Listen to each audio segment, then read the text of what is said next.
Écoutez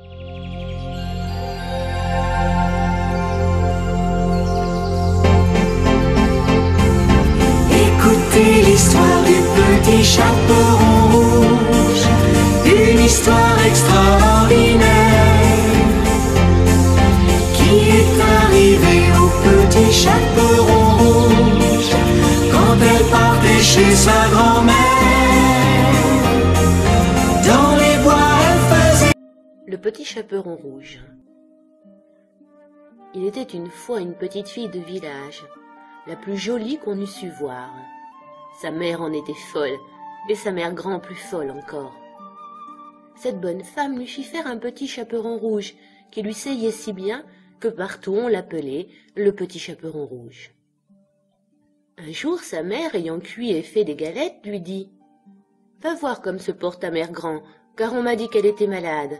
Porte-lui une galette et ce petit pot de beurre. » Le petit chaperon rouge partit aussitôt pour aller chez sa mère grand, qui demeurait dans un autre village.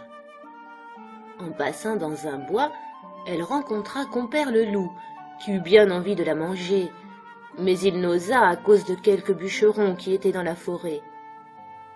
Il lui demanda où elle allait.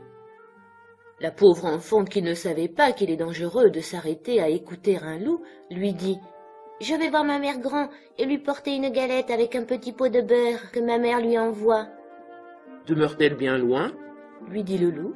« Oh oui, dit le petit chaperon rouge, c'est par-delà le moulin que vous voyez tout là-bas, à la première maison du village. »« Eh bien, dit le loup, je veux l'aller voir aussi.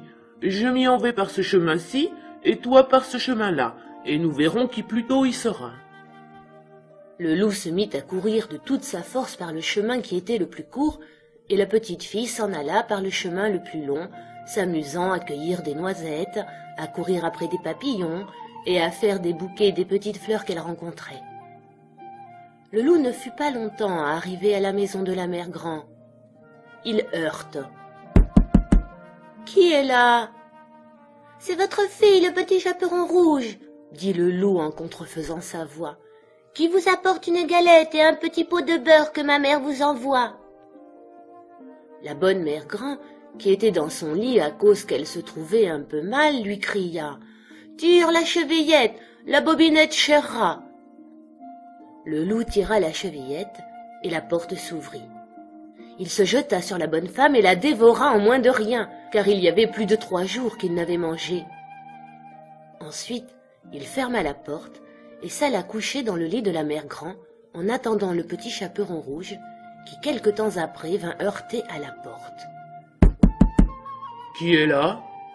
Le petit chaperon rouge, qui entendit la grosse voix du loup, eut peur d'abord, mais croyant que sa mère grand était enrhumée, répondit « C'est votre fille, le petit chaperon rouge, qui vous apporte une galette et un petit pot de beurre que ma mère vous envoie. » Le loup lui cria en adoucissant un peu sa voix « Tire la chevillette, la bobinette chérera !»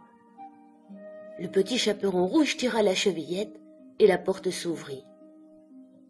Le loup, la voyant entrer, lui dit en se cachant dans le lit sous la couverture « Mets la galette et le petit pot de beurre sur la huche et viens te coucher avec moi. » Le petit chaperon rouge se déshabille et va se mettre dans le lit, où elle fut bien étonnée de voir comment sa mère grand était faite en son déshabillé.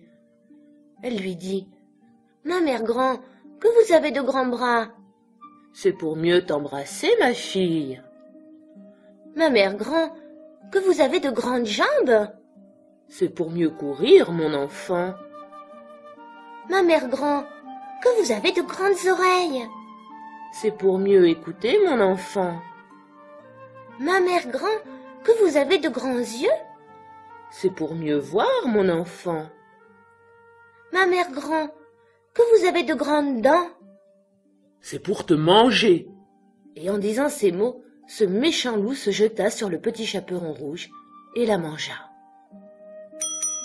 Moralité.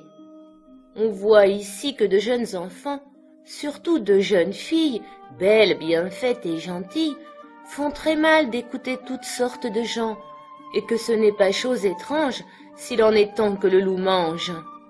Je dis le loup, car tous les loups ne sont pas de la même sorte.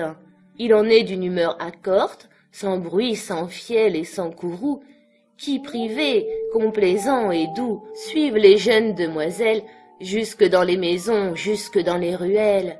Mais hélas, qui ne sait que ces loups doucereux, de tous les loups, sont les plus dangereux.